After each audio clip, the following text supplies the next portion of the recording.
Congratulations on winning the Cloak of Knowledge. But let's have a look at your background. What's your background in farming? Yeah, so I was brought up on a dairy farm actually. Mum and Dad were dairy farming up around Morrinsville. So I grew up on dairy farms with my extended family. Most of them are sheep and beef guys. There's a few dairy farmers in there. But I'd sort of been almost a 50-50 sort of background in being brought up. And then Mum and Dad, about 10 years ago now, Dad got sick of milking cows and didn't really like staff because he has a short temper. But And that that didn't come down through the generations though. I think I've got better control of it than he has. So then we, Mum and Dad bought a sheep and beef block just as I think I was about 13 or 14. So sort of brought up on a dairy farm, but then when I sort of really was able to be helpful on a farm, I guess, was into the sheep and beef world. But then moving forward into that, I also still did a lot of relief milking when I was younger. Just the money's superb for a young guy.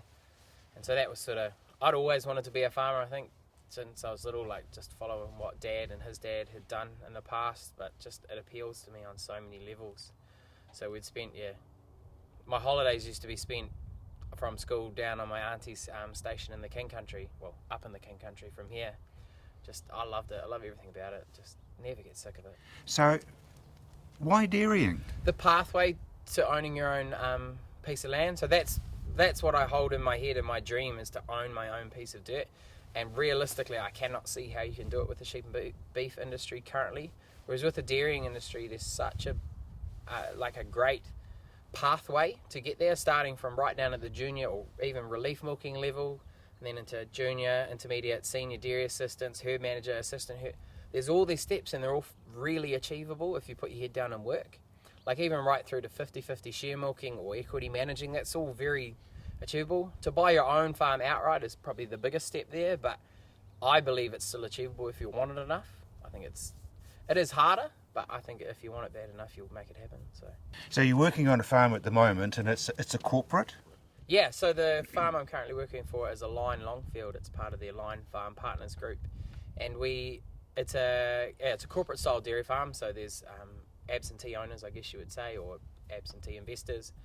But it's an equity manager sort of setup. So we've just started on the 1st of June. So the first year is a trial for us. We've got to see if we like working for them. They've got to see if we can do what we said we can. But obviously, I wouldn't have taken the job if I didn't think this is where I wanted to be. So it's realistically, we're 6-8 months away from potentially owning. It'll probably only be that little patch out there, but it's a start. It's my little patch of dirt, which has been my dream since I was little. So that's why we took this job. Like we were heading down that traditional 50-50 sort of route, and then this came up and we sort of thought, oh yeah, that's interesting. And then I never fully considered equity managing, but we got into it, and I think this is we will be for a long time. So it's all very exciting, and we're really looking to get stuck in and start owning some land. That'll be awesome. How big's the farm? So with 283 hectares in total, that's right around the boundaries. Approximately 275 hectares in paddocks that I can make milk off. And so it's 1,080 cows at peak. That's a target through a 70-bar rotary, automatic cup removers, most of the mod cons. The only one we don't have is sort of an auto drafting system. Not yet anyway. We'll have to see how that goes. Fully irrigated, 5 pivots through Mayfield Hines irrigation scheme, and then the balance is those long single sprinklers.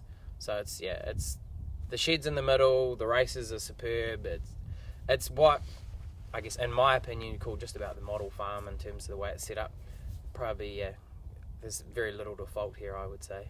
Nutrition, you think that's pretty important, and you feed in bale? Yes, so we, with the availability of grain, especially in Canterbury, and how great it is for the cows in terms of their nutrient and balancing their diet, we do feed around about 250 kilos of barley per cow per year, locally sourced, of course, in the mid-Canterbury.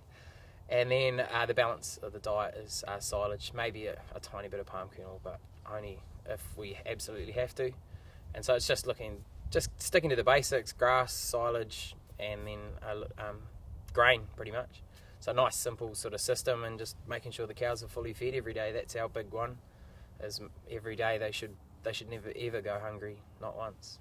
And obviously pasture is a big focus? Yeah, so pasture, it's the cheapest thing on your farm. It's the cheapest to grow, and it's great for the cows pretty much all year round. There's obviously little things sort of through the spring. It may lack a bit of fibre. Through the summer it may be a bit high in fibre, but you can balance it out. That's sort of where barley fits into the system nicely because it can help deal with those little issues, but the majority is trying to grow as much pasture as we can.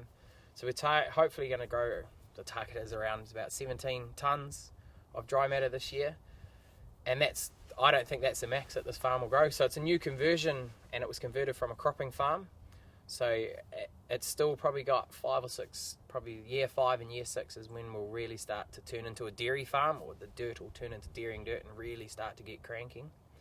So that's our big focus, and just making sure that there are no limiting factors to pasture growth, whether that's making sure the irrigation's right, making sure the nutrients are all there for the farm, for the plant is all readily available, but obviously not wasting it either, because we're paying to put those nutrients on, so we want to be making sure that it's all utilised as best we can.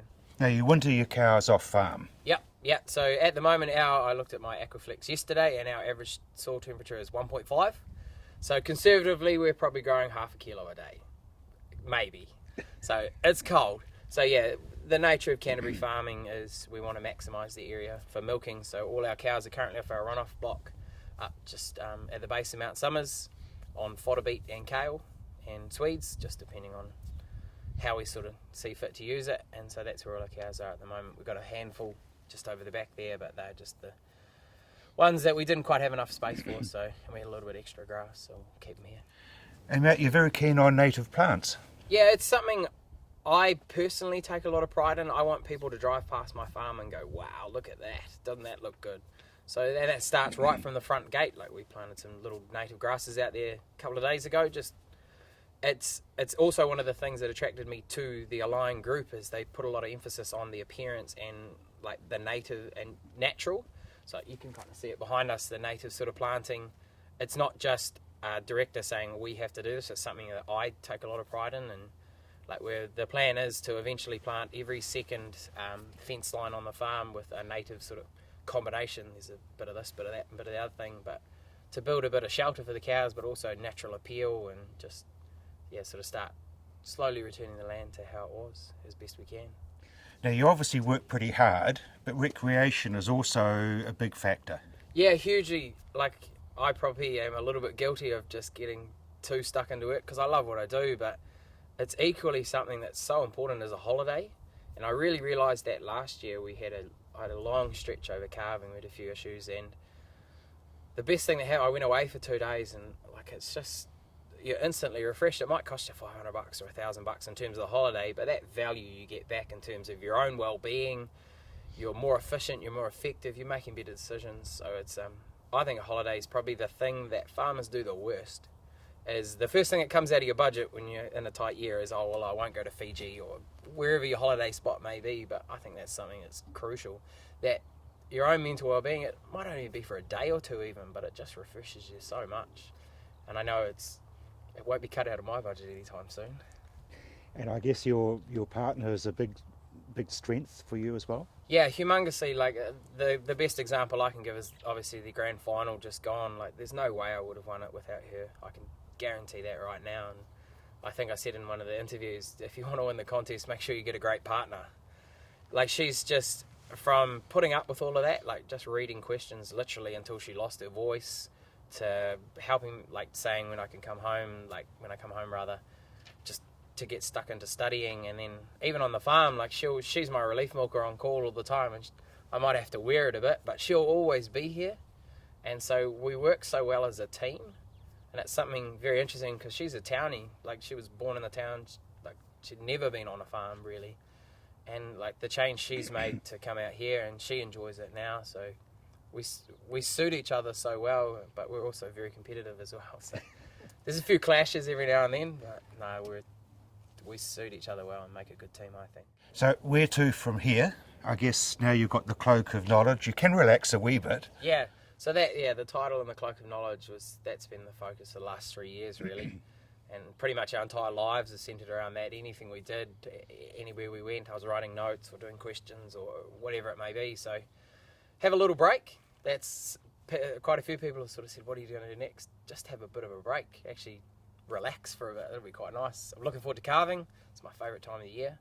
So it'll be good to get into that. And then we're getting married at the end of the year, so that'll be our next big focus. Sam's looking forward to the wedding not taking a back seat anymore to grand final, so that'll be our main focus. And then moving forward, like with the profile the grand final generates, being able to get into schools at that sort of 8-10-year-old level, and I don't know whether it's even inspiring 1 or 2 kids to get involved in agriculture. This is where I can't say enough great things about farming.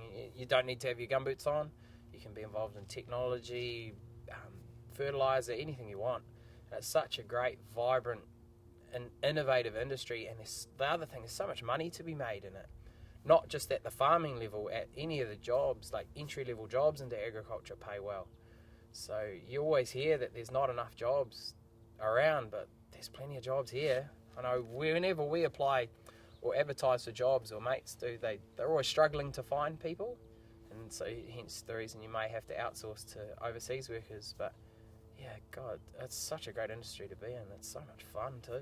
Get to be outside in this beautiful freezing weather.